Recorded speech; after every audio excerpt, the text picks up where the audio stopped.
5:36 বাজে, আছি এখানে আটকে। একটা আমার ভুলের জন্য ট্রেন মিস।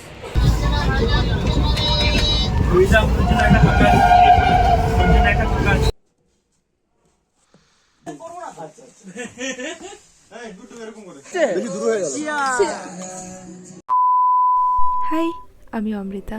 আমার ফার্স্ট ব্লগে সবাইকে ওয়েলকাম। সবার একটা ড্রিম থাকে যে বন্ধুদের সাথে কলেজ লাইফে একটা ট্রিপ করার। আমারও ছিল। তো গেস হোয়াট, ফাইনালি বাড়ি থেকে পারমিশন পেয়েছি। উপস, বাড়ি থেকে পারমিশন পাইনি, করিয়ে নিয়েছি। আর বাকি থাকলো টাকা পয়সা। আমরা বাঙালি বস, টাকা পয়সার অজুহাতে কোথাও যাব না, এটা তো হতেই পারে না। তো বন্ধুদের থেকে কিছু ধার নেওয়া অ্যান্ড নিজের কিছু জমানো, মানে ওই পকেট মানি আর কি। বেরিয়ে পড়লাম। তো চলো শুরু করা যাক।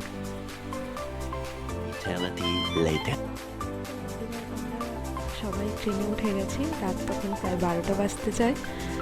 আমাদের একটা ফ্রেন্ডের বার্থডে ছিল, তো আমরা বার্থডে সেলিব্রেট করবো, কিন্তু ওই যে শান্তিভাবে কিছু করবো ওরকম তো হয় না। 12টা বাজতে যায় মানে প্রায় সবাই ঘুমিয়ে গেছে। ওই একটু ঝামেলা লেগে গেল। তার বাদে আমরা আমাদের নিজেদের মতো জায়গা করে নিয়ে ব্যাস কেক কাট হয়ে আমরা খাওয়া দাওয়া শেষ করে ঘুমিয়ে গেলাম। এটাই ছিল আমাদের রাতের খাবার। আমাদের একটা ফ্রেন্ড বানিয়ে গেছিল। 2 hours later. তো আমাদের ট্রেন 4টের সময় বারশো স্টেশনে পৌঁছানোর কথা ছিল, কিন্তু ট্রেন পৌঁছলো 4:30টায়। আর আমাদের 4:30টের সময় আরও একটা ট্রেন ছিল, যেটা হচ্ছে নিউ জলপাইগুড়ি যাবে। তো আমরা ওই ট্রেনটা কিছু ব্লান্ডারের জন্য মিস করি। এই যে আমাদের অমৃতা দেবী রাত্রিবেলা চা বিস্কুট খাচ্ছে। আমি আর ছোটো ভাই আমরা তিনজনে থেকে গেছিলাম বারশো স্টেশনে। আমার ভুলের জন্য ট্রেন আমরা মিস। চা খাচ্ছিলাম আর ওদের ছোট ভাই বাকিরা যারা ওরা ট্রেনে উঠে পরের স্টেশনে চলে গেছে। ওরা ওখানে নেমে গেছিলো, বাট স্টিল ওরা চলে গেছিলো। আর আমরা এখানে 3 ঘন্টা পর আবার একটা ট্রেন আছে, 3 ঘন্টা অবধি ওখানেই বসে মজা করছিলাম।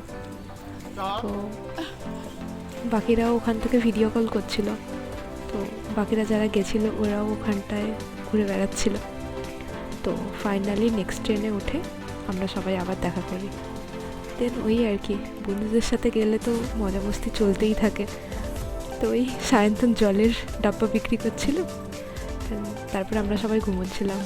না, আমি একা ঘুমোইনি, সবাই মিলে ঘুমোচ্ছিলাম। তো এই যে সবাই ঘুমোচ্ছিলাম। আবারও ঘুম থেকে উঠে সায়ন্তনের এন্টারটেনমেন্ট শুরু। বেসিক্যালি ওই মাতিয়ে রেখেছিল আমাদের। মানে আমরা যে ট্রেন মিস করেছি, আমাদের অনেক টেনশন ছিল যে আমরা কখন পৌঁছবো, কী করব। বাট ওর জন্য হয়তো আমরা সবটা ভুলে থাকতে পেরেছি। 2 ঘন্টা যে কীভাবে কেটে গেছিলো আমরা সেটা বুঝতে পারিনি।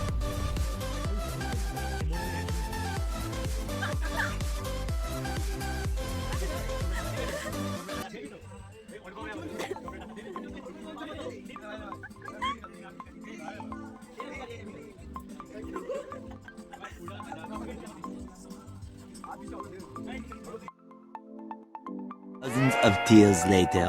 সো ফাইনালি আমরা রেন্টেড বাইকের শপে পৌঁছলাম এবং বাইক নিয়ে বেরিয়ে পড়লাম আমাদের ডেস্টিনেশনের উদ্দেশ্যে। সুন্দর সুন্দর রাস্তা দেখতে দেখতে আমরা চলছি আমাদের ডেস্টিনেশনে। আমরা রাস্তায় কিছুটা ব্রেক নিয়েছিলাম, দেন আবার শুরু হলো আমাদের ডেস্টিনেশনের উদ্দেশ্যে যাত্রা। Years later. তো আমরা আমাদের ডেস্টিনেশনে পৌঁছলাম। এটা খুবই সুন্দর দেখতে ছিল। যেরকম সুন্দর দেখতে ছিল ওই রকম তাদের আতিথেয়তা ছিল। যেতেই আমাদের ওয়েলকাম ড্রিঙ্ক দেওয়া হয়, গরম জল, অন্য কিছু ভেবো না। ওদের তরফ থেকে আমাদের জন্য একটা ছোট্ট বনফায়ারের ব্যবস্থা ছিল। অ্যান্ড ভিউটা কিছুটা এরকম ছিল। আমরা খুব এনজয় করেছিলাম জিনিসটাকে। রাতে আমাদের থাকার জায়গা ছিল টেন্ট। টেন্ট থেকে ভিউটা এরকম দেখাচ্ছিল। আর কয়েকটা মাস পরে আমরা কে কোথায় থাকবো আমরা জানি না, কারণ এটা আমাদের কলেজের লাস্ট ইয়ার। তো ওই ভেবে সবাই অনেকটা ইমোশনাল হয়ে গিয়েছিলাম। তার বাদে একটু নাচ গান করছিলাম আমরা, দেন রাতের ডিনার করলাম। ডিনার করে বেসিক্যালি সবাই ঘুমোতে যায়, ওরকমভাবে সুশোভন আর সায়ন্তন ওরাও ঘুমোতে গেছিলো, কিন্তু ওই যে বন্ধুদের সাথে ঘুরতে এলে ঘুমোতে নেই, তো ওই ওদেরকে জ্বালাতন করছে সৌগত আর সৌভিক।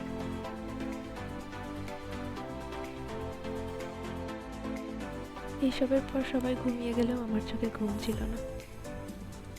একটা সুন্দর দৃশ্য ক্যাপচার করেছিলাম।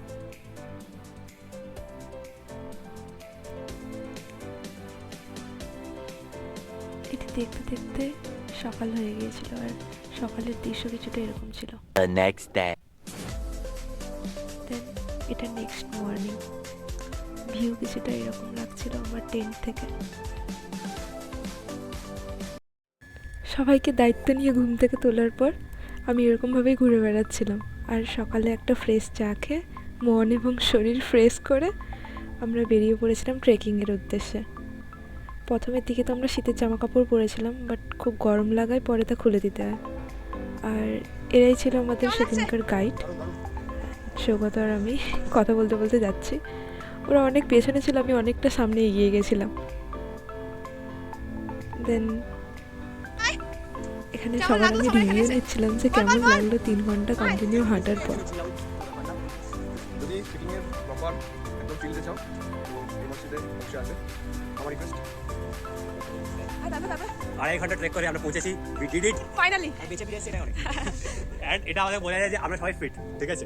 নোবডি ক্যান কোয়েশ্চেন আর হেল্প নাও। এরপরে আমি ভিউটাও শেয়ার ফর ইউ করি। Mummy, we are fit.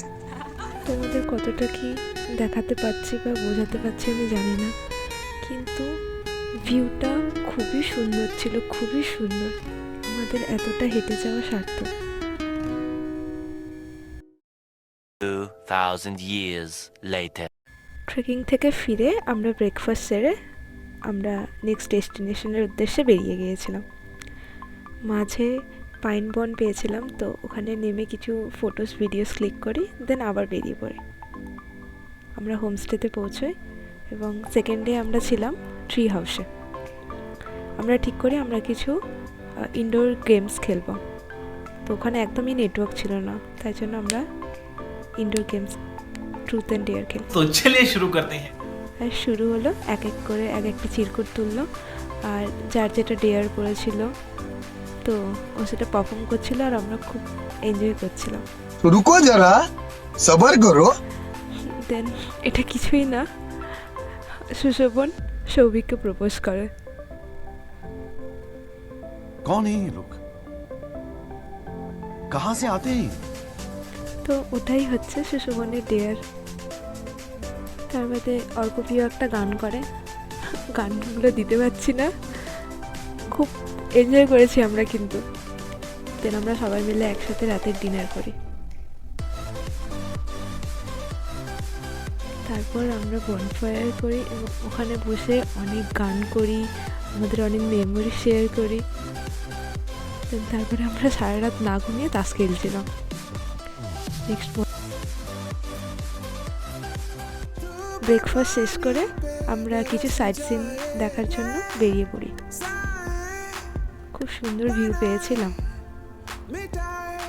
And অনেক ফটোস অ্যান্ড ভিডিওস ক্লিক করি আমাদের মেমোরিজের জন্য।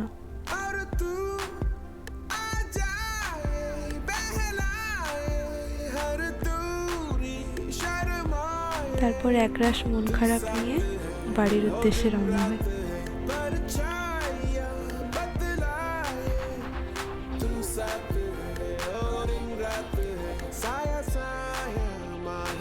মাঝে কিছুটা রাস্তা আমিও বাইক চালিয়েছিলাম, কিন্তু আমি যদি পুরোটা চালাতাম তাহলে আমাদেরকে আর ট্রেন ধরতে হতো না।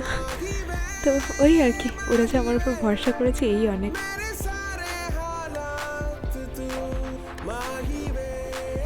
তো এটাই বলে গেলাম পাহাড়কে, আবার দেখা হবে বন্ধু, ততদিন অভিযোগ অভিমানগুলো তোমার কাছে রেখো।